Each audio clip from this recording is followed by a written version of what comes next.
Mythposter syndrome.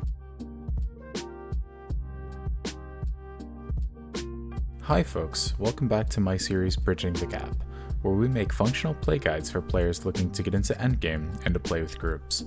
My name's Myth, and this week we're going to be covering the healing class, White Mage. A White Mage's first job is to keep their party alive by providing powerful cure spells, as well as buffs and occasionally debuffs. If you're new to this series, you should know that this guide is intended to get new players to the endgame as quickly as possible. As such, we won't be covering every facet of the job, but instead focusing on the meat and potatoes that will get you into content. A brief note, if you are new to the game and want to get into the endgame, I believe White Mage is one of, if not the best job to do so on. It has a low floor to entry, but a high skill and gear ceiling. It also happens to be one of my favorite jobs to play in especially demanding content. The first thing you should know about White Mage is the gear required. If you can put together a cure set, a fast cast set, and an idle set with good damage mitigation, you'll be ready to do 95% of all content. There are lots of things you can add, such as enhancing magic sets, bar spell sets, and so on, but those three will take you a long way into upgrading the others. I'll link a guide below that I believe has a good progression of sets for new and experienced players. Now we'll move on to what makes White Mage unique, job abilities and spells. The first job ability we'll take a look at is Afflatus Solace. Afflatus Solace is one of White Mage's two stance abilities, and it's by far the more popular option. Afflatus Solace grants a stone skin effect when single target cure spells are used on a player. This is significant because it grants an extra layer of defense, granting damage mitigation to your DDs who probably aren't wearing enough DT gear. Solace also gives 5 magic defense bonus to bar spells. It allows Sacrifice to absorb more debuffs, and it increases the damage of holy spells. Overall, it is a significant boost to the class that should be kept up at all times. Also, keep in mind, all of these bonuses are before gear is applied. The other stance, Afflatus Misery, can also be useful, but for more niche scenarios, and rabbit holes we won't pursue in this video. Divine Caress is the next ability we'll discuss. Divine Caress is an ability you perform before using a status removal spell like Cursena or Poisona. It grants the player that receives the effect immunity to the enfeeble that is removed. If you use your Empyrean +3 hands, and your JSC Reef Cape, it makes that player immune to that enfeeble for up to 7 total times, meaning you can keep that player from getting poisoned or cursed 7 times when used correctly. Keep in mind that this effect does not apply to debuffs removed by Erase, Isuna, or Sacrifice. Sacrosanctity is a defensive ability best used right before the fight starts.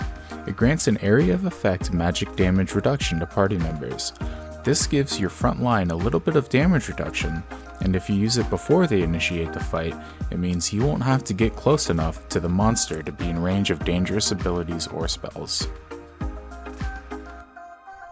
The final native job ability we'll talk about is Devotion. Devotion is in the back pocket of any pro White Mage. It sacrifices 25% of your HP to restore an equal amount of MP to a target party member. This can be increased by using the White Mage Relic headpiece. Keeping this in store in case your tank or frontline mage job loses MP unexpectedly can make you the MVP of your group. Now we'll do a brief overview of the Scholar subjob and its benefits to White Mage. Light Arts, for instance, grants a fast cast bonus and reduction in spell MP cost, making it worthwhile to keep up full time. Sublimation drains your HP at a base rate of 2 damage per second. In exchange, you accumulate MP over time. When sublimation is complete, you can use it again to get an immediate return on a large chunk of MP. Just keep in mind that you can't stack sublimation and refresh from a red mage. Accession is an ability granted by Light Arts that uses one of the 2 or 3 stratagems you have access to from the subjob. It grants area of effect to healing or status removal spells. For a complete list of the spells that you can use, check the BG Wiki page on Accession. If you have a good handle on how to manage these stratagems, you can be a top tier White Mage without a Yag Rush. Now that the most important abilities are covered, let's dive into spells. Shelra and Protectra are basic pre-buff spells that should be used before fights. They increase magic defense and physical defense respectively. Shelra 5 gives minus 29% magic damage taken, and it is a very significant boost. Protectra is also important, but keep in mind if you have a paladin in your group, they will have a more potent version, so make sure you don't overwrite theirs with your weaker version. Next is White Mage's staple, Cure and Curaga. There are two main differences. The first is that Cure is a single target and Curaga is area of effect. The second is that Afflatus Solace gives Cure spells a Stone Skin additional effect, while this does not apply to Curaga spells. One thing to keep in mind is that if you are in an alliance, you cannot Curaga another party. You can work around this by using the ability Accession and by using a single target cure. This will grant it an AoE effect to that party. Some primary buff spells you want to keep on your party are bar spells. These are spells that boost elemental resistance and magic evasion against a specific element or specific status effect. That means that your party will take less damage and more easily resist status effects such as Paralyze. Keep in mind you can have two bar spells up at one time, one for elemental resist like Bar Blizzara, and a separate one for a specific status effect like Bar Paralyzera. Once damage mitigation spells are taken care of, it's time to consider what buffs White Mage has to increase damage potential or otherwise smooth out the fight. If you're not haste capped from another job in the party, White Mage can provide a 15% haste.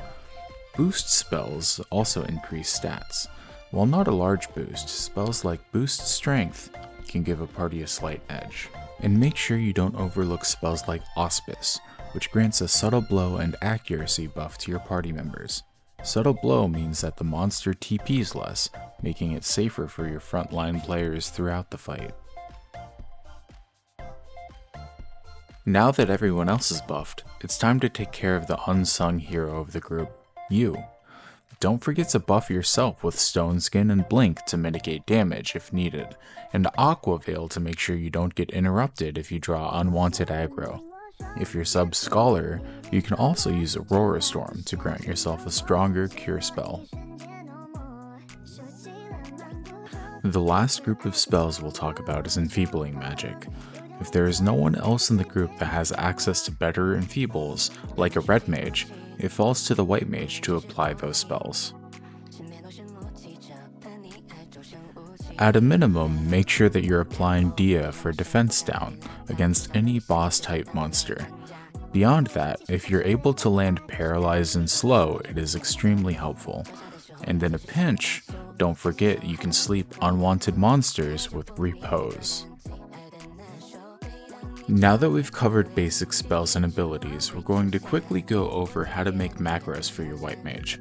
The first and the main macro I recommend to cast spells is the Sub-Target Alliance macro. This will give you a blue sub-target arrow on the party list and allow you to go up and down through the entire Alliance list. It makes it easy to look at the party menu and cure whoever has the lowest HP. An alternative to this would be a single target macro. This requires placing your cursor over your target and then hitting your macro. It can be effective, but if there are a lot of players or monsters, it may be difficult to execute. The last option that I recommend is the self-target macro. This ensures that you cast on yourself regardless of what you're targeting. Now you're ready to put it all together. Prioritizing actions is a White Mage's most difficult task.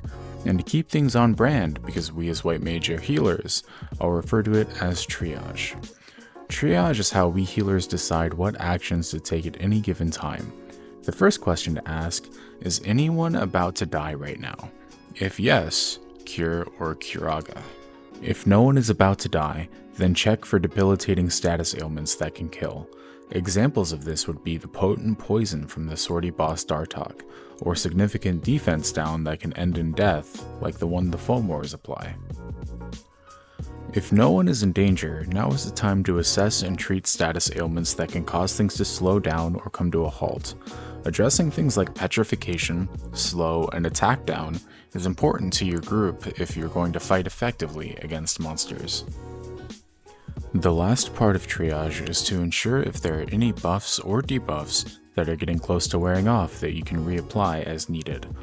Making sure you have checked the first 3 steps ensures that it is safe to do so. I can tell you from personal experience, you don't want your party members to die because you were busy casting Dia and you couldn't cure them. For the last section of this video, we will cover one start to finish battle example of what a fight looks like for a white mage. Step 1. Pre-buffs. Make sure that Shelra and Protectra are applied. Other pre-buffs include Aquaveil and Stoneskin for yourself, and Auspice, Boost Stat, Bar Spells, and Haste for your party members. Step 2. Apply debuffs if necessary on the pull. If there is no red mage, make sure you at least apply Dia, and extra points to you if you can land slow and paralyze as well. Step 3. Now is the time you get to put your decision-making skills to the test with active triage. You need to decide what your party needs. Cure as needed. Address status effects from most important to least important by how big of an impact they have on the fight. In between those two, make sure you reapply buffs and debuffs as needed. White Mage is the backbone of the party. Keep a few echo drops or remedies on you to make sure you don't get silenced, and you'll have smooth sailing to get into just about any endgame content. Don't forget that the best white mages are proactive. There is almost always something you can do if you pay attention to the fight and to your party's needs. Just remember, if anyone dies, it's probably because they don't have enough magic evasion, and definitely not because you fell asleep or spaced out. Thanks for watching, folks. If you have any questions or comments, please let me know. You can find me on Twitch and YouTube as Mythposter Syndrome, or in-game on the Azura server as Mythreal. See you next time.